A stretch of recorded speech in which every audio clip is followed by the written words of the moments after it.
Selamat pagi pemirsa, kekisruhan kartu Jakarta Mahasiswa Unggul bukan sekedar kesalahan teknis, melainkan juga kelalaian pemerintah dalam menerapkan kebijakan. Tidak transparan dan simpang siur informasi perubahan kebijakan menjadi pangkal sengkarut data penerima beasiswa tersebut. Dan salah satunya kesalahan pendataan penerima beasiswa dengan keadaan ekonomi yang sulit dinyatakan tidak layak menerima beasiswa karena ditetapkan di desil kalangan mampu. Situasi ini ditambah dengan isu pemangkasan anggaran KJMU dan KJP Plus sebesar 45% dari tahun 2023. Inilah Editorial Media Indonesia edisi Sabtu 9 Maret 2024 dengan tema Sengkarut Bantuan Mahasiswa Jakarta bersama saya Iqbal Himawan. Dan Anda juga bisa berpartisipasi dan berinteraksi melalui telepon interaktif di nomor 02158399100. Dan pagi ini sudah hadir anggota Dewan Redaksi Media Group Ade Alawi. Mas Ade, selamat pagi. Pagi Iqbal. Jadi ini kita akan membahas sesuatu yang sangat penting ya. Iya betul. Bagi masa depan bangsa. Betul, masa depan bangsa. Soal pendidikan. Karena memang ini juga tanggung jawab pemerintah ya. Bahwa pemerintah ini harus mencerdaskan kehidupan bangsa. Dan itu tertuang dalam pembukaan Undang-Undang Dasar 45. Jadi ini saya kira bukan persoalan yang remeh-temeh ya. Tapi ini persoalan yang serius. Bagaimana komitmen negara ya. Termasuk komitmen Pemda DKI terhadap keberlangsungan pendidikan Indonesia khususnya pendidikan tinggi ya. Oke, sebelum kita lanjut ke sana, yang permasalahan juga sangat serius adalah terkait dengan demokrasi. Mas Ade, kita lihat dinamika yang terjadi belakangan ini di dunia perpolitikan ini sepertinya terancam jatuh ke tirani. Ini apa maksudnya? Ya, ini yang menjadi HL kita, demokrasi terancam jatuh ke tirani. Kemarin ada kuliah umum yang diselenggarakan oleh DPP Partai Nasdem. Pembicaranya adalah Pak Sukidi PhD ya. Beliau mengatakan bahwa demokrasi di Indonesia ini menjadi topeng elektoral. Jadi demokrasi sekedar diselenggarakan, sekedar memenuhi prosedur, tapi dari sisi substansi, di sisi nilai-nilai demokrasi ini sangat kering, bahkan ditinggalkan. Etika di nomor sekian kan, kemudian juga pelanggaran hukum juga menjadi hal yang biasa. Jadi ini sangat disayangkan sekali. Jadi ini menjadi kita anggap menjadi hal karena pernyataan yang disampaikan oleh Pak Sukidi luar biasa ya, sangat-sangat konteks dengan keindonesiaan, dengan situasi kita, situasi perpolitikan kita dalam pemilu dan pasca pemilu ini, di mana demokrasi sekedar memenuhi prosedural, demokrasi sekedar menjadi alat syahwat meraih kekuasaan. Ada poin yang menarik Mas, soal toleransi tidak diberikan kepada pesaing politik, artinya hanya yang berada di kekuasaan saja. Ya, salah satu indikator dari demokrasi sebenarnya adalah yang paling utama toleransi ya. Ada toleransi, ada kesetaraan, saling menghormati. Tapi yang disampaikan oleh Pak Sukidi salah satunya adalah toleransi. Jadi toleransi hanya diberikan kepada kawan politik, tapi kepada pesaing politik. Ini intoleransi justru yang ada. Jadi mereka tidak diberikan ruang untuk sama-sama tegak dalam negara demokrasi Indonesia ini. Jadi saya kira menjadi catatan penting ya ke depan, seluruh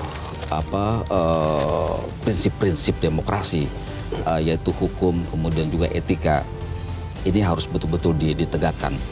Tanpa hukum dan tanpa etika, demokrasi Indonesia hanya sekedar topeng elektoral. Nah, oleh karena itu ini bukan sebuah kemajuan, ini justru kemunduran. Oleh karena itu masyarakat mendesak diajukannya hak angket ya. Betul, hak angket ini menjadi desakan dari masyarakat ya, tidak hanya dari paslon 01, 03, tapi juga dari masyarakat. Hampir setiap hari ribuan demonstrasi ke DPR, mereka mendesak perlunya hak angket. Karena dengan hak angket ini rentang waktunya cukup relatif lama ya, sekitar 60 hari. Dan semua pihak bisa dipanggil dan suara rakyat bisa ada pendalaman. Kalau kita lihat sidang-sidang hak angket sebelumnya kan bisa digelar dari pagi sampai malam itu. Artinya betapa masyarakat bisa melihat seperti apa transparansi dalam proses diangket ya nantinya. Jadi semua pihak bisa dipanggil, tidak hanya yang pro tetapi juga yang kontra. Dalil-dalil ataupun bukti-bukti bisa ditunjukkan di situ. Itu juga bahwa benarkah terjadi kecurangan yang bersifat TSM, terstruktur, sistematis dan masif.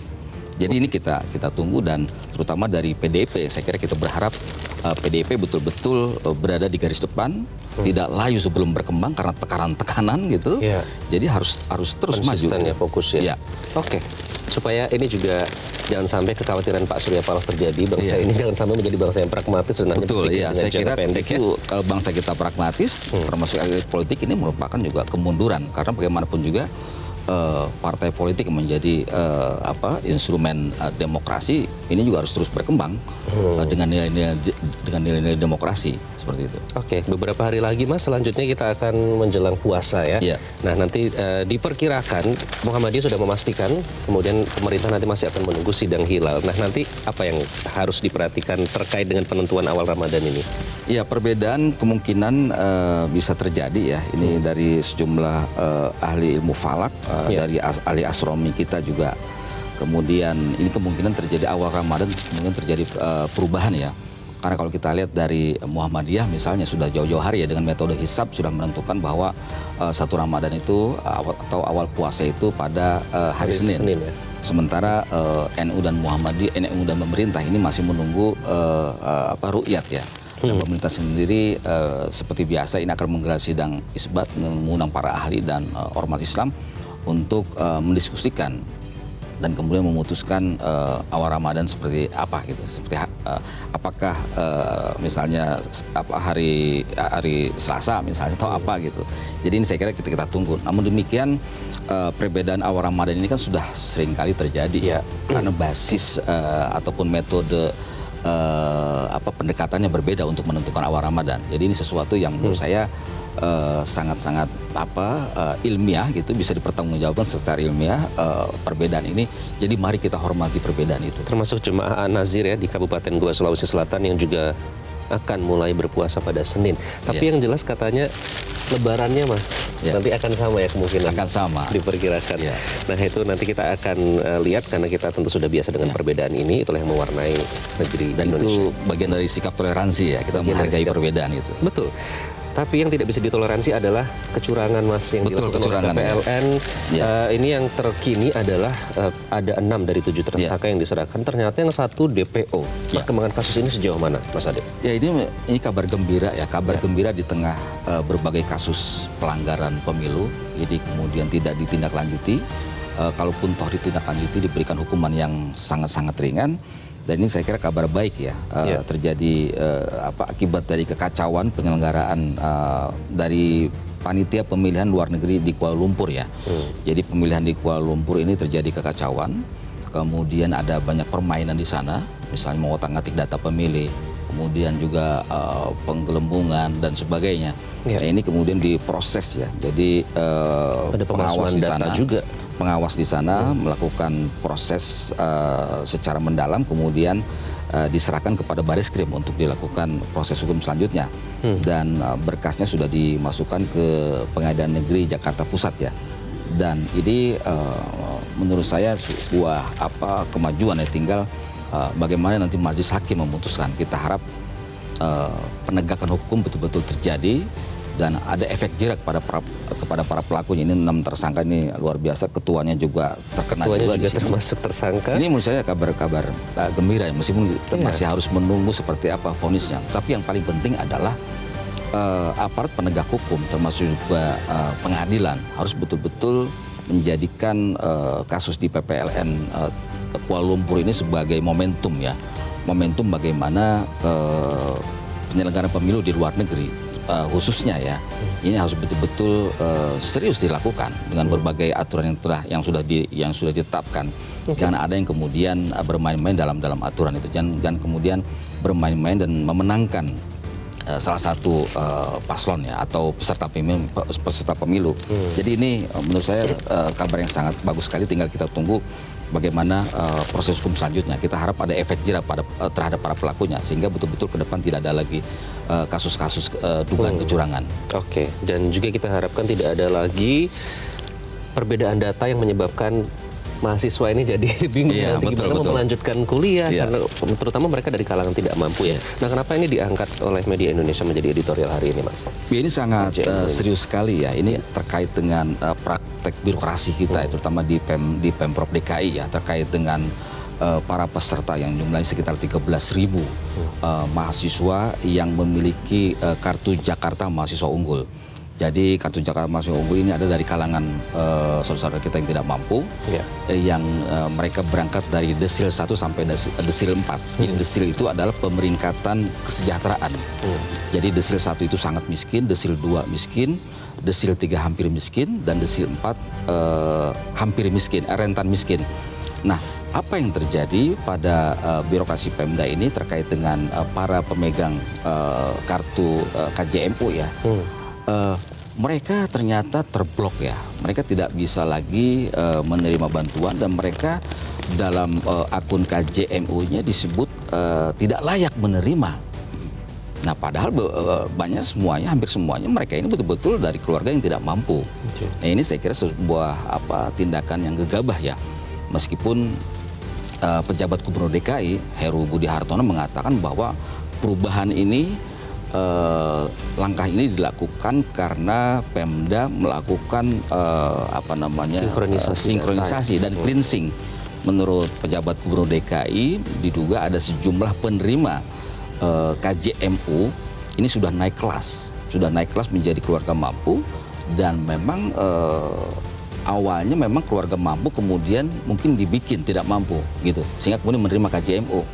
Nah, tetapi kemudian ketika para penerima KJMU ini protes dan ada beberapa yang menghadap gubernur, ini kemudian dipulihkan kembali. Artinya bahwa sinkronisasi data Pemda terkait penerima KJMU dengan DTKS, kemudian juga dengan Reksosek ini tidak benar rupanya gitu, karena justru Pemda sendiri kemudian menganulir semuanya kembali dipulihkan. Mereka menerima kartu Jakarta Mahasiswa Unggul. Nah apakah alasan itu bisa diterima? Nanti kita akan bahas lebih lanjut, Mas Ade. Kita sebenarnya saksikan bersama, inilah yang diangkat dalam editorial Media Indonesia hari ini, Sengkarut Bantuan Mahasiswa Jakarta. Selamat menyaksikan.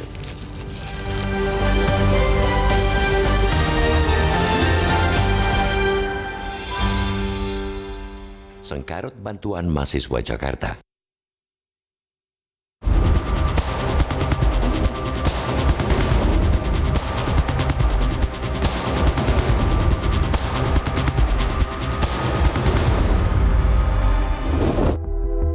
Kekisruhan Kartu Jakarta Mahasiswa Unggul bukan sekadar kesalahan teknis, melainkan juga kelalaian pemerintah dalam menerapkan kebijakan. Ketidaktransparan dan simpang siurnya informasi perubahan kebijakan menjadi pangkal sengkarut data penerima beasiswa dari pemerintah Provinsi DKI Jakarta. Karut-marut ini bermula dari perubahan sistem Pusat Pelayanan Pendanaan Personal dan Operasional Pendidikan atau P4OP Dinas Pendidikan Provinsi DKI Jakarta. Pendaftaran KJMU melalui laman menjadi titik awal dari sistematika baru untuk para pendaftar KJMU, baik yang baru mendaftar maupun yang lanjutan. Dalam proses perkembangannya, website tersebut seringkali down dan mengalami error karena ada pembatasan jumlah pengguna yang mengakses. Selain itu, pihak Dinas Pendidikan juga melakukan finalisasi data dan pemeliharaan website. Tetapi, sangat amat disayangkan saat data-data tersebut rampung, sebagian besar penerima bantuan sosial KJMU dinyatakan tidak layak untuk bisa melanjutkan pendaftaran. Dengan alasan mereka masuk ke dalam kategori kesejahteraan di atas miskin. Desil adalah kelompok persepuluhan yang menunjukkan tingkat kesejahteraan rumah tangga. Banyak di antara penerima yang menyampaikan keberatan mereka karena ditetapkan di desil kalangan mampu, padahal keadaan ekonomi mereka tengah sulit. Mereka pun menyampaikan bahwa dana pendidikan KJMU adalah satu-satunya penghidupan mereka agar bisa berkuliah di perguruan tinggi. Ada juga beberapa mahasiswa yang menyampaikan bahwa mereka sudah tidak memiliki orang tua alias yatim piatu ikut terdampak permasalahan ini. Mereka dianggap mampu dan masuk ke desil tinggi. Memang sebelumnya muncul kabar isu bahwa akan ada pemangkasan jumlah penerima kartu mahasiswa unggul itu. Bahkan Komisi E DPRD DKI Jakarta sempat melontarkan pernyataan bahwa ada pemangkasan anggaran KJMU dan KJP Plus sebesar 45% dari tahun 2023. Untuk KJMU 180 miliar rupiah tahun ini, sedangkan tahun lalu 360 miliar rupiah. Tidak ada penjelasan yang rinci dari pihak Pemprov perihal penyebab sengkarut hal itu. Pejabat Gubernur DKI Jakarta, Heru Budi Hartono, tiba-tiba memulihkan seluruh akun penerima KJMU setelah menjadi perbincangan di publik. Pemulihan itu tanpa didahului evaluasi, tanpa penjelasan yang memadai. Bukannya sebuah kebijakan itu mestinya sistematis, ketika alasan pencabutan KJMU terhadap mahasiswa katanya didasarkan pada evaluasi. Kenapa saat pemulihannya tanpa evaluasi? Namun kenyataannya, penjabat gubernur dengan mudahnya memulihkan data-data mahasiswa yang sebelumnya dicoret dari penerima KJMU. Baik para mahasiswa penerima beasiswa, hal ini merupakan kabar gembira, tetapi bagi praktik birokrasi ini justru sebaliknya. Untuk itulah, sebagai penggunaan anggaran yang sumbernya dari pajak rakyat, Pemprov DKI Jakarta dituntut transparan terkait dengan dana pendidikan KJMU dan menuntut pihak-pihak yang bertanggung jawab agar segera mengklarifikasi setiap hal-hal yang memang keliru. Kenapa banyak data yang salah sasaran serta website yang terus error saat masa perpanjangan? Transparansi dan penjelasan menyeluruh kini ditunggu warga Jakarta. Kiranya sebagai penjabat gubernur yang tidak menerima mandat dari kontestasi demokrasi, Heru bisa tanpa beban politik untuk menjelaskannya. Kalau memang tidak terjadi apa-apa dan bersih, kenapa risih dan terus berdalih?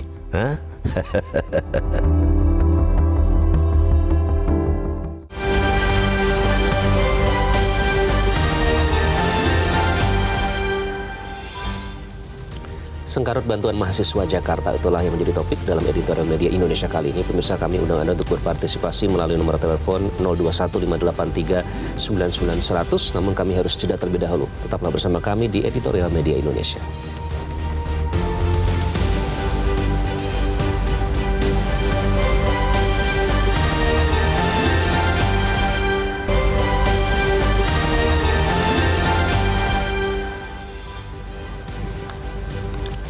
Anda kembali di editorial media Indonesia, pemirsa, dan kita masih membahas topik kita hari ini, sengkarut bantuan mahasiswa Jakarta terkait dengan KJMU ya, Kartu Jakarta Mahasiswa Unggul, yang kemarin sempat mengalami error.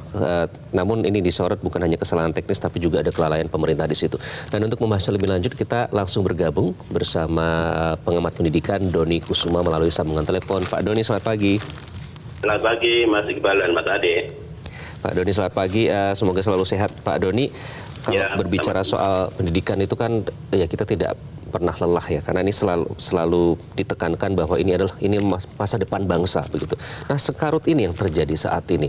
Saya sempat mengutip wawancara Anda, ini Anda menyebutnya defisit komitmen dalam pengadaan KJMU ini. Apa maksudnya, Pak Doni? Ya, tentang pendidikan, ini kan sebenarnya amanat dari konstitusi ya Mas ya. Jadi pemerintah itu wajib memberikan pendidikan berkualitas pada seluruh warga negaranya.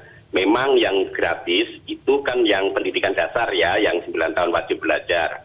Tetapi pendidikan itu kan menjadi poin penting di dalam amanat undang-undang, dan pejabat negara itu kan tugasnya melaksanakan amanat undang-undang ini. Nah, kalau saya melihat kasus di Jakarta, ini kan terjadi katanya kekurangan anggaran. Lalu kemudian adanya defisit, ya, lalu kemudian anggaran pendidikan untuk yang KJMU itu dikurangi hampir 50%. Nah, menurut saya kalau kita lihat secara realistis ya, pajak di DKI itu hampir sekitar 87 triliun. Dan di Indonesia mungkin paling tinggi anggaran pendidikannya, sekitar 17 triliun. Dan itu seharusnya DKI itu bisa membuat program kebijakan pendidikan yang memang pro konstitusi, dan itu sudah dimulai oleh pejabat sebelumnya loh, dengan adanya misalkan kerjasama dengan sekolah swasta dalam PPDB, itu kan sesuatu yang bagus. Nah, ini yang KJMU kok malah dihilangkan. Jadi menurut saya yang defisit itu sesungguhnya itu bukan defisit anggarannya. Kalau anggaran pasti ada, tetapi defisit komitmen pendidikan, defisit tanggung jawab sebagai pejabat negara yang harusnya memperhatikan kualitas pendidikan yang merupakan hak dari setiap warga negara. Gitu. Karena toh nanti mereka ini kan juga akan menjadikan Jakarta lebih unggul lagi, karena mahasiswa-mahasiswa ini kan nanti mereka juga banyak berkarya di Jakarta juga gitu. Balikannya untuk Jakarta juga pada akhirnya gitu, Mas. Oke, itu pertanggungjawaban dari menjalankan amanah konstitusi ya soal pendidikan ini. Namun kalau kita berbicara soal sistem, Pak Doni, ini kan KJMU ini kan sebenarnya awal permasalahannya di sistem ya. Jadi tiba-tiba banyak mahasiswa yang tidak terdaftar begitu dalam daftar penerima KJMU. Nah, Anda melihat seperti apa sengkarut yang terjadi di sistem ini sendiri? Karena begitu dikritisi, begitu disorot, tiba-tiba langsung kembali seperti semula. Ya, jadi terkait dengan sistem, ini kan pemerintah DKI seharusnya melihat bahwa sistem itu adalah alat ya. Dan memang benar, saya sepakat dengan Pak Heru yang mengatakan bahwa jangan sampai KJMU itu jatuh pada orang yang salah. Karena memang terus terang data-data dari DTKS, juga Reksosek, itu seringkali salah sasaran, Mas. Di banyak tempat saya melihat itu ya, di kampung saya juga seperti itu. KKN itu banyak terjadi, Mas. Jadi yang keluarganya RT, RW, terus lurah, itu malah banyak yang dapat. Data-datanya bisa masuk, tetapi yang orang yang sungguh membutuhkan itu tidak. Nah, saya rasa sinkronisasi ini sangat penting. Tetapi yang menjadi masalah adalah pemerintah Provinsi DKI tidak boleh sekedar menggunakan data dari pemerintah pusat, DTKS maupun Reksosek. Seharusnya pemerintah DKI itu kan yang paling mengenal warganya di sini. Sehingga dia bisa tahu dari RT, RW, kemudian dari dulu zaman Pak Soeharto itu ada data Wisma, ibu-ibu PKK, penggerak PKK, kader itu, mereka sangat tahu persis, Mas, di mana orang yang benar-benar miskin di situ. Karena sekarang ini kalau misalkan nih ada satu rumah dia masuk di DTKS, tiba-tiba petugas datang melihat ada satu sepeda motor di situ, sudah kemudian dicabut, Mas, dianggap, oh ini sudah mampu punya sepeda motor. Kan mereka nggak nanya itu sepeda motor siapa. Lalu itu ternyata punya tetangganya dititipkan di situ supaya dia bisa dapat penghasilan bulanan gitu. Jadi kayak parkiran gitu, tetangganya membantu. Itu kan nggak pernah ditanyakan.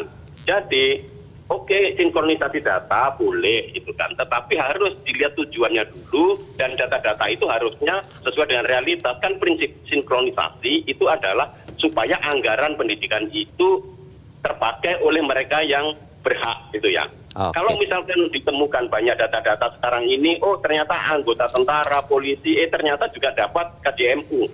Nah artinya berarti harus yang diproses itu adalah mengapa dia seperti itu gitu loh. Tetapi memberikan biaya pendidikan untuk warganya sendiri itu nggak pernah boleh disesali, Mas. Jadi artinya ya sudah berjalan, itu silakan langsung gitu. Kalau memang terbukti ya gitu. Kalau memang benar-benar mampu ya dicabut, tidak apa-apa, diproses lebih lanjut gitu. Tetapi yang sebenarnya di luar dari DTKS, Reksosek, yang di luar desil 4 itu masih ada keluarga yang sebenarnya disebut miskin enggak, disebut orang yang mampu juga enggak, Mas. Itu banyak banget. Dan mereka pasti tidak mampu menyekolahkan anaknya sampai perguruan tinggi. Nah, pemerintah Provinsi DKI harus naik kelas. Jangan minimalis gitu. Seharusnya bisa, itu yang seperti itu harus diperhatikan oleh Pemprov DKI. Oke, baik, sinkronisasi data ini sebenarnya penting untuk memastikan bantuan tersebut tepat sasaran ya, sampai ke mereka yang memang benar-benar tidak mampu. Terakhir, Pak Doni, ini kan birokrasinya yang disorot ya, karena kalau kita melihat kinerja pemerintah soal pendidikan ini ada error seperti ini, itu kan membuat gaduh, mengirimkan pesan yang tidak baik di masyarakat. Jadi bagaimana Anda memandang ini?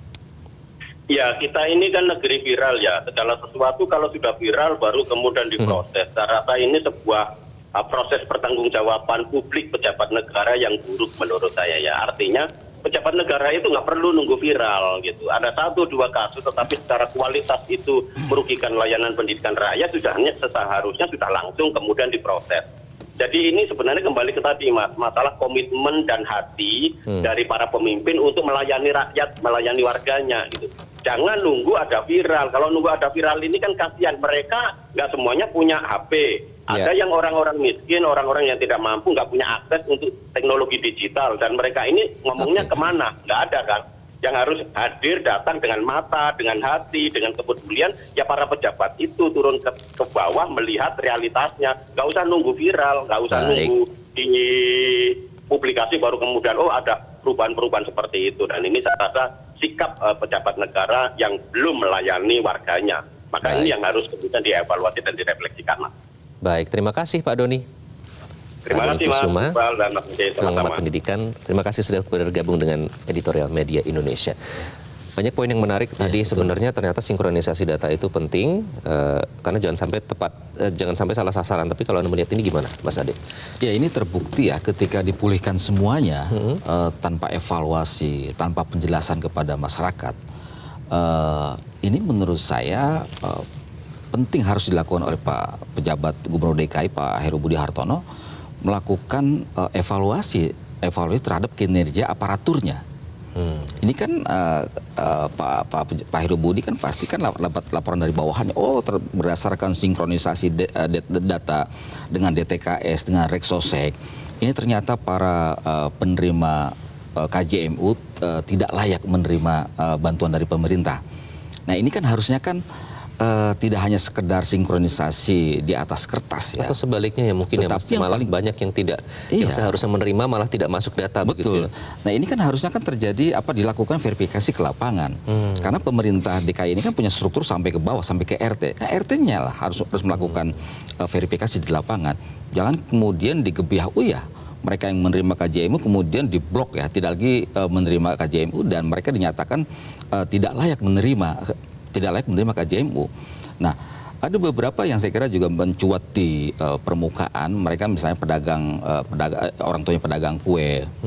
Mereka menjerit, mereka kecewa dengan langkah dari Pemda DKI ketika mereka melihat di akun KJMU-nya dianggap ditulis tidak layak seperti itu. Atau yatim piatu misalnya Mas Ade. Nah kita, ya betul yatim piatu, kita mendukung langkah dari Pak Heru Budi Hartono ya untuk melakukan verifikasi ulang, untuk melakukan peninjauan ulang.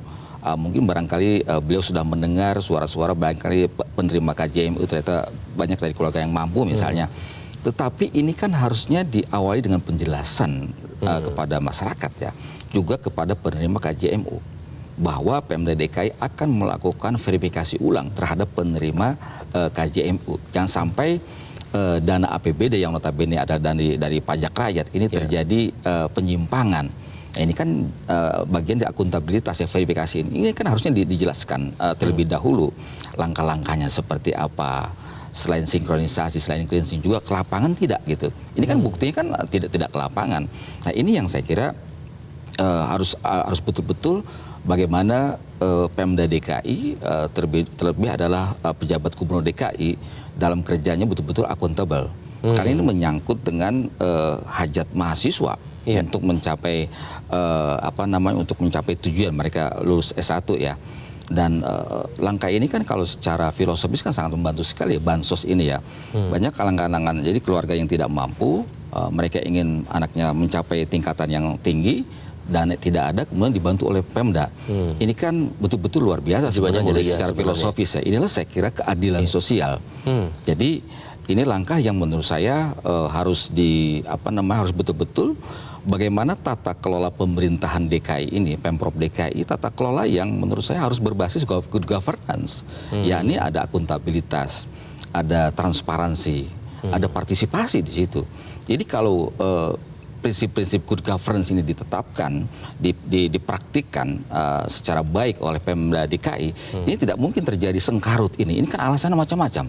Tapi kemudian ketika viral, ini baru kemudian dipulihkan lagi, semuanya kembali dapat. Tanpa penjelasan lagi ya. Yang kemarin-kemarin disampaikan ada sinkronisasi, ada cleansing, ada verifikasi, mana? Ini kok semuanya dipulihkan kembali gitu, gara-gara masyarakat juga viral meramaikan. Ini kan kembali no viral, no justice gitu. Ini kan lucu gitu. Jadi saya kira tata kelola pemerintahan jangan sampai karena viral kemudian dipulihkan kembali seperti itu. Jadi menurut saya ke depan saya kira harus betul-betul penerima KJMU ini harus betul-betul diverifikasi ulang lagi untuk ke depannya ya. Karena yang sekarang ini sedang berjalan, tapi jika di kemudian hari ada laporan ke Pemda, misalnya dari tetangganya atau dari temannya, ternyata dia orang kaya, orang mampu, kok menerima KJMU, sampaikanlah ke Pemda bukti-bukti itu. Kan Pemda tinggal harus bisa KJMU-nya. Harus bisa ada, kalau di bank itu pengkinian data gitu ya. Harus dimungkinkan seperti itu ya. Betul. Karena bagaimanapun juga kita pahami ya bahwa Pemda DKI ini kan harus mempertanggungjawabkan APBD. Jadi jangan sampai APBD ini bocor kemana-mana, bocor penerima bansos kepada orang yang tidak layak seperti itu. Nanti kita akan bahas lebih lanjut. Mas Ade, kami juga akan undang Anda pemirsa untuk berpartisipasi melalui sambungan telepon nanti di Editorial Media Indonesia. Namun kami harus jeda terlebih dahulu. Tetaplah di Metro TV.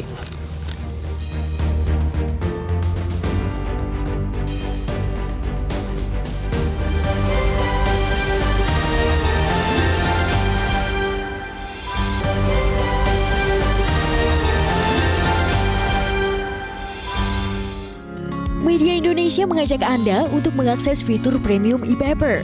Dengan sajian konten berbasis intelektual dan meneguhkan kebangsaan, Media Indonesia tampil dengan lebih dinamis melalui e-paper Media Indonesia yang dapat Anda akses kapan saja, di mana saja.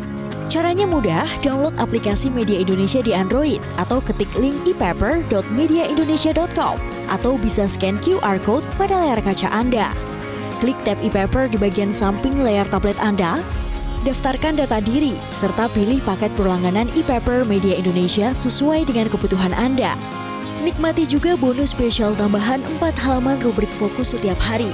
Semua bisa Anda dapatkan hanya di e-paper Media Indonesia. Untuk informasi lebih lanjut, hubungi customer service di nomor 0811 1201 2018 atau kunjungi media sosial @Media Indonesia. Media Indonesia, referensi bangsa. Anda kembali di editorial Media Indonesia, pemirsa. Kali ini kita masih membahas tentang sengkarut bantuan mahasiswa Jakarta melalui Kartu Jakarta Mahasiswa Unggul atau KJMU. Nah, kami akan undang Anda untuk berpartisipasi melalui sambungan telepon. Kita sudah ada beberapa yang bergabung. Yang pertama ada Pak Ramadan dari Jambi. Pak Ramadan, selamat pagi. Selamat pagi Pak Iqbal, Pak Arif. Assalamualaikum warahmatullahi wabarakatuh. Metro. Waalaikumsalam warahmatullahi wabarakatuh. Sengkarut Pak bantuan Ramadan. mahasiswa Jakarta. Ya, silakan Pak. Kita berterima kasih tentunya kepada Bapak Gubernur yang punya niat baik terhadap pendidikan ini. Seharusnya niat baik ini ditiru oleh semua kepala daerah agar orang-orang miskin itu dapat dihopper menjadi menikmati pendidikan tinggi. Maka itu sengkarut ini tentu perlu diproses secara hukum, perlu diproses secara baik-baik. Di mana letak sengkarutnya itu?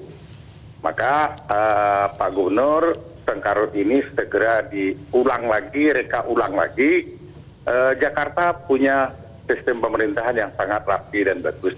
Maka itu harapan kami masyarakat Indonesia, saya terutama dari Jambi, sengkarut seperti ini jangan ditiru oleh daerah-daerah lain. Okay. Sebenarnya Pak Iqbal, beasiswa ini kalau kami Jambi menyebutkan beasiswa, ada juga per kabupaten, per provinsi ada. Tetapi itu tidak muncul ke permukaan. Sengkarut itu ada tapi sangat kecil sekali. Maka harapan kita, pemimpin yang niatnya baik, tataran di bawahnya supaya melaksanakan ini dengan sebaik-baiknya agar hak-hak fakir miskin itu terpenuhi.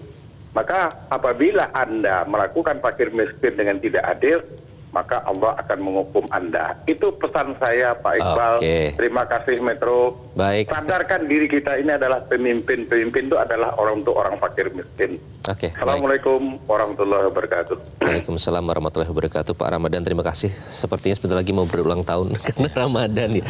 Ternyata di Jambi juga ada beasiswa di sana, namun dengan mekanisme yang berbeda. Selanjutnya kita akan bergabung dengan dari DKI Jakarta nih, Pak Sugianto. Pak Sugianto, selamat pagi. Selamat pagi. Iya, Pak Sugianto. Volume TV-nya boleh dikecilkan saja, Bapak bisa mendengar dari telepon saja. Silakan, Pak. Oh ya. Baik. Ya, saya memberikan tanggapan aja, Ya. tentang sengkarut. Nah, tentang sengkarut ini sengkarut mungkin di mana-mana juga di sekarang ini sengkarut pasti. Soalnya kan kemarin itu kan habis hajatan besar, jadi semuanya jadi sengkarut itu termasuk bantuan mahasiswa ini. Saya juga ada saudara, ya dia juga dia agak stres juga tuh kalau sampai nggak dapat lagi gitu. Oke, saudaranya Pak Sugianto ini maksudnya penerima KJMU terus tiba-tiba tidak terdaftar begitu sebagai penerima atau gimana, Pak? Belum sih, saya masih terdaftar, masih terdaftar, tapi dia cuma panik kalau ini sampai nanti nggak dapat lagi gitu loh. Jadi di mana orang tuanya nggak mampu. Oke. Jadi sempat panik pada saat mendengar itu ya. Jadi harapannya apa Pak sebagai penerima KJMU saudara Bapak ini? Bagaimana? Ya? Harapan saudara Bapak sebagai penerima KJMU ini apa? Oh, harapannya supaya tetap mendapatkan, soalnya kan ini kan memang itu kan yang diandalkan kan dari bantuan itu dari DKI. Kalau sampai nggak dapat ya mereka agak susah. Kemarin saya lihat aja juga agak bagaimana ya, kasihan gitu ngelihatnya gitu kayak orang mau stres. Saya bilang ya kita besarkan hatinya sudah sampai nanti kenapa gitu. Oke, kalau boleh tahu orang tuanya bekerja sebagai apa, Pak? Oh, orang tuanya udah pensiunan, udah itu nggak kerja, udah nggak kerja, ibunya juga nggak kerja juga. Oke, baik. Jadi memang sudah dipastikan layak untuk menerima KJMU ya. Baik, terima kasih. Terima kasih Pak Sugianto. Menurut hemat. Oke, Pak Sugianto, terima kasih sudah kami tangkap poinnya Pak Sugianto. Kemudian ada dari Pak Rusli di Makassar. Selamat pagi Pak Rusli. Baik, selamat pagi. Assalamualaikum warahmatullahi wabarakatuh. Maaf, hujan ini di Makassar ya. Ya, silakan Pak Rusli. Wassalamualaikum warahmatullahi wabarakatuh. Mudah-mudahan hujannya tidak masuk di mikrofon yang akan membuat semrautnya ini saya berkomunikasi. Silakan Pak. Ya, jadi intinya Sengkarut ini tentang bantuan mahasiswa. Terbukti bahwasanya pemerintah tidak peduli pada Undang-Undang Dasar 1945, yaitu mencerdaskan kehidupan bangsa. Ya tentu dalam hal ini yang tidak mampu, ya bagi orang-orang yang tidak mampu. Kemudian kita tarik ke belakang, ya mungkin dulu Pak Anies tidak ada masalah. Ya ini termasuk boleh dikatakan ya mungkin dipolitisir dengan pejabat sekarang yang mungkin membatasi atau sama sekali tidak memberikan lagi bantuan ini. Seperti itu. Dan saya mau katakan apa yang tidak kalau istilahnya sengkarut ini pemberian bantuan di mana-mana semraut. Jadi ini bisa saja pengalihan daripada kesemrautan beras yang selama ini langka dan mahal. Ya, maaf saya keluar sedikit. Kenapa? Pemerintah sampai sekarang juga memang pemerintah sekarang semraut. Yang boleh kita katakan yang namanya beras kita dikatakan lumbung beras bisa surplus, tapi nyatanya sekarang di mana? Baik, kesemrautan otoritas di sini adalah pemerintah. Ada salah di sini. Yang kita mau cari bagaimana mengurai kesemrautan ini. Tapi saya paham orang-orang yang ada di Jakarta itu intelektual. Mungkin tahu dan saya pastikan tahu permasalahan, cuma tidak mau cari jalan lain atau jalan keluar yang sebenarnya. Terima kasih. Assalamualaikum warahmatullahi wabarakatuh. Waalaikumsalam warahmatullahi wabarakatuh. Terima kasih Pak Rusli. Baik, soal pangan dan pendidikan sama-sama penting, jadi seharusnya memang harus dilaksanakan amanah tersebut. Kita ke Pak Samhadi di Situbondo, Jawa Timur. Pak Samhadi, selamat pagi. Iya, selamat pagi. Assalamualaikum warahmatullahi wabarakatuh. Waalaikumsalam warahmatullahi wabarakatuh. Silakan, Pak. Iya, ini sama-sama juga katanya Pak Rusdi tadi. Ya, saya ikut juga untuk mendukung sama-sama itu. Soalnya di Situbondo enggak ada seperti bantuan kayak itu, Pak.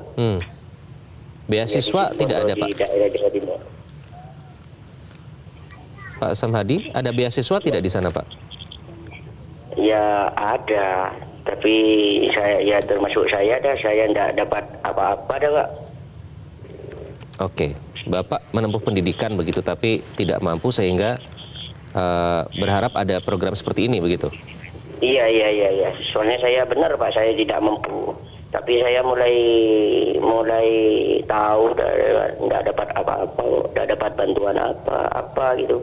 Dapat PKH sekarang udah nggak ada Pak, udah nggak keluar lagi Pak. Oke, jadi harapan Bapak apa? Ini kan fokusnya pada soal pendidikan Pak. Apa harapan Bapak sama di soal bantuan pendidikan ini? Ya, bentuk harapan saya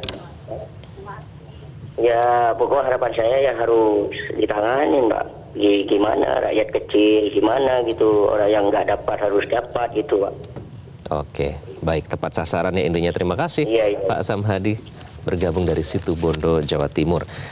Jadi ada beberapa yang suara hati nih, ada yang dari luar daerah tuh dari kacamata mereka, ada yang misalnya sudah ada beasiswa di Jambi, tapi ada yang belum mendapatkan. Artinya nih seharusnya menjadi sorotan seperti ini harus menjadi percontohan ya, Mas Ade? Betul. Saya kira DKI yang memiliki APBD salah satu yang tertinggi pertama di Indonesia, sekitar 81 triliun. Ini harusnya menjadi contoh ya.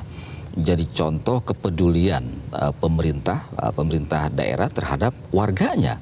Dalam hal ini terhadap keluarga tidak mampu. Jadi mereka yang tidak mampu betul-betul harus harus diwongke, harus dijamin kehidupannya, harus dijamin pendidikannya. Karena kalau kita lihat dari pasal 34 itu kan jelas fakir miskin dan terlantar dipelihara oleh negara. Ini jelas konstitusi kita. Jadi kita tidak boleh ada pengabaian terhadap hak-hak fakir miskin. Nah, oleh karena itu KJMU ini menurut saya luar biasa ya, secara filosofis, kemudian juga secara manfaatnya. Ini kan bisa melangsungkan pendidikan keluarga yang tidak mampu. Nah, Pemda harusnya melihat bahwa KJMU ini adalah investasi bagi Pemda sendiri. Karena ketika mereka sarjana, mereka berprestasi, mereka akan kembali membangun daerahnya, dalam hal ini membangun DKI Jakarta. Jadi harus memandang ke depan, saya kira seperti itu. Di samping memang yang paling penting adalah bagaimana konstitusi kita itu harus ditegakkan dalam program-program Pemprov DKI, termasuk diantaranya adalah pemberian KJMU ini. Nah, tetapi yang paling penting memang dari awal seharusnya, nah saya yakin ini ada verifikasi berjenjang ketika awal-awal ya, mulai dari tingkat RT, kemudian RW, sampai kelurahan, sampai kemudian di-upload di akun KJMU bahwa mereka ini mengusulkan untuk mendapatkan bantuan. Ini kan ada proses verifikasi. Tapi kenapa di belakang hari kemudian muncul suara-suara banyak yang mereka yang mampu, tapi kemudian menerima bantuan dari pemerintah untuk pendidikan tinggi. Nah, ini menurut saya harus dikoreksi ya. Di mana sih masalahnya? Seperti apa aparatur itu bekerja? Jadi ke depan tidak boleh lagi ada yang kecolongan seperti ini gitu. Ada kasus-kasus seperti menjadi kemudian kegaduhan yang tidak perlu ya. Jadi sebagai pemilik APBD tertinggi di Indonesia 81 triliun, pemerintah DKI harus betul-betul memberikan contoh bagaimana tata kelola pemerintahan, termasuk adalah tata kelola pemberian bantuan sosial untuk pendidikan. Jadi jangan sampai kemudian terjadi sengkarut, terjadi kegaduhan yang tidak perlu. Jadi seharusnya bahkan ke depan menurut saya penerima KJMU ini harus lebih luas lagi ya. Luas dalam arti betul-betul dicari lagi, diverifikasi lagi. Masih adakah keluarga yang tidak mampu tidak menerima KJMU? Jadi itu yang paling penting. Jadi hak hidup, hak pendidikan itu betul-betul dijamin oleh negara. Untuk memastikan itu adalah salah satunya dengan komitmen menurunkan entah itu petugas atau sistem yang memungkinkan verifikasi itu terus berlangsung dan diupdate dan bisa dikinikan. Betul. Mas Ade. Kan sebenarnya kalau kita lihat dari desil-desil itu kan jelas ya indikator-indikatornya ya. Desil 1 sangat miskin. Nah, itu ada indikatornya itu sangat miskin apanya misalnya misalnya lantainya misalnya atau apanya dindingnya dan sebagainya, pendapatannya misalnya tidak ada dan sebagainya gitu kan. Sangat miskin, hampir miskin, rentan miskin. Ini kan sudah ditetapkan indikator-indikatornya. Jadi saya kira aparatur agak susah Mas kalau ngecek lapangan langsung. Aparatur tinggal bekerja saja menurut saya memverifikasi. Cuma masalahnya ini kan dalam budaya Indonesia saya kira di hampir seluruh birokrasi pemerintahan ini kan ada istilahnya middleman ya. Ada istilah ordal gitu loh. Yang pernah dikoreksi oleh Pak Anies Baswedan ya. Ordal saya kira juga harus betul-betul dikikis ya. Tetapi kan kita tidak hanya bicara ordal-ordal, mesti ada penelusuran lebih jauh. Benar nggak penerima KJMU ini misalnya beberapa diantaranya karena ordal.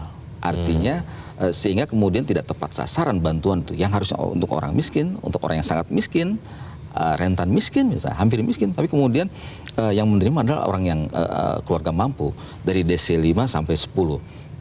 Jadi desil 1 sampai 4 ini masuk kategori tidak mampu, desil 5 sampai 10 kategori yang mampu. Nah, ini kan kalau kita lihat pernyataan dari Pak Gubernur ini kan ternyata yang desil 5 sampai 10 ini menerima juga KJMU. Oleh karena itu dihentikan sementara. Tapi kemudian ketika rame-rame ini dibalikin lagi. Ini kan kinerja yang menurut saya tata kelola yang tidak patut ya. Harusnya betul-betul pemerintahan DKI itu prudent gitu loh. Ketika mengubah kebijakan, ketika mengoreksi kebijakan harus betul betul-betul akurat datanya. Oke. Tidak hanya sekedar di atas kertas menyandingkan antara data DTKS kemudian dengan data Reksosek gitu loh. Oke. Nah, soal orang dalam itu menarik, nanti kita akan bahas karena salah satunya yang bisa mengikis tadi kalau istilah Mas Ade, orang dalam tersebut adalah dengan transparansi. Iya, betul. Kalau semuanya transparan kan bisa dilihat, semua bisa mengawasi ya. Nanti kita akan kembali, namun kami harus jeda terlebih dahulu. Tetaplah di Editorial Media Indonesia.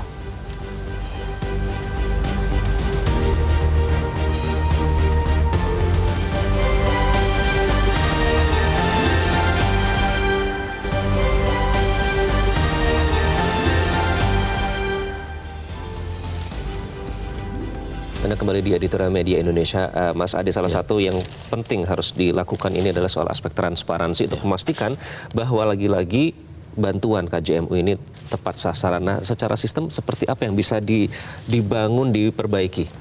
Ya, jadi kalau kita lihat dari prinsip good governance ya, itu kan ada 3. Setidaknya ada 3 ya. Pertama adalah akuntabilitas. Jadi KJMU ini harus betul-betul akuntabel. Kemudian yang kedua adalah harus transparan prosesnya. Kemudian yang ketiga adalah partisipasi. Nah, dalam hal partisipasi seharusnya Pemda membuka partisipasi publik untuk sama-sama melakukan kontrol terhadap KJMU. Adakah penerima KJMU ini yang tidak tepat sasaran? Misalnya tetangganya misalnya, atau siapalah yang dia tahu kok dia dapat, padahal dia orang mampu misalnya. Dia punya motor misalnya kayak gitu. Dan sebagainya Itu gitu yang dikhawatirkan karena ordal tadi ya. Jadi menurut saya karena bagaimanapun juga APBD ini kan harus tepat sasaran. APBD ini kan jangan bocor kemana-mana. Oleh karena itu partisipasi publik dalam konteks good governance ini harus betul-betul dibuka seluas-luasnya sehingga sama-sama melakukan kontrol. Nah, ini kan juga memudahkan kerja dari aparat pemerintah. Jadi pemerintah dalam hal ini Pemda DKI tidak hanya semata-mata mengandalkan aparaturnya. Ya mungkin ada yang malas juga gitu melakukan verifikasi. Nah, dengan membuka kepada masyarakat untuk melakukan koreksi terhadap para penerima KJMU, ini kan juga meringankan kerja pemerintah. Jadi harus dibuka saluran itu dan juga harus di-encourage ya, lapor saja. Termasuk misalnya Mas, ada tetangganya yang memang benar-benar tidak mampu misalnya, itu juga harus dibantu harus ya. Betul. Jadi sama-sama saya kira masyarakat juga kalau misalnya ada tetangga yang tidak mampu, tapi dia anaknya ini, keluarganya ini ingin sekali anaknya kuliah gitu, itu harus dibantu. Nah, tetangganya ini yang tahu prosesnya bagaimana menyampaikan informasi kepada Pemda DKI harus diberikan saluran juga, gitu loh, harus ditanggapi. Kemudian diperintahkan kepada RT RW untuk mengecek benar nggak laporan ini ada keluarga yang tidak mampu, anaknya belum kuliah seperti itu. Nah, jadi sama-sama mengoreksi yang memang tidak mampu kemudian menerima, ternyata ada juga yang tertinggal gitu loh. Jadi tidak boleh dalam proses kita sama-sama bernegara ini tidak boleh ada yang tertinggal gitu. Oke. Jadi akuntabilitas itu ternyata juga bisa dipenuhi dengan partisipasi publik ya. Betul. Oke, baik. Terima kasih Mas Ade. Kita harapkan ini sistem KJMU tidak ada lagi error yang terjadi kalau misalnya sinkronisasi data ya sesegera mungkin dilakukan dan dilakukannya juga sesuai gitu. Artinya yang memang berhak menerima ya menerima, tapi yang jangan sampai tiba-tiba diputus gitu ya, karena kan ini soal masa depan bangsa. Yang paling penting adalah mesti ada informasi sebelumnya, diworo-woro lah kalau misalnya mau melakukan verifikasi, dan hasilnya pun disampaikan, tidak kemudian gara-gara viral kemudian dikembalikan lagi gitu. Oke, terima kasih Mas Ade. Kita harapkan ini tidak ada lagi masalah seperti ini dan semua yang memang berhak mendapatkan pendidikan bisa menempuh pendidikan karena sejatinya ini adalah untuk masa depan bangsa kita sendiri. Terima kasih. Sekali lagi adalah hak fakir miskin harus diperjuangkan. Betul, sesuai amanah konstitusi. Betul. Terima kasih Mas Ade dan pemirsa. Itulah akhir dari Editorial Media Indonesia. Sebagai penggunaan anggaran yang sumbernya dari pajak rakyat, Pemprov DKI Jakarta dituntut transparan terkait dengan dana pendidikan KJMU dan menuntut pihak-pihak yang bertanggung jawab agar segera mengklarifikasi setiap hal-hal yang memang keliru. Transparansi dan penjelasan yang menyeluruh kini ditunggu oleh warga Jakarta. Kiranya sebagai penjabat gubernur yang tidak menerima mandat dari kontestasi demokrasi, Heru bisa tanpa beban politik untuk menjelaskannya. Terima kasih Anda telah menyaksikan Editorial Media Indonesia. Saya Iqbal Himawan. Sampai jumpa.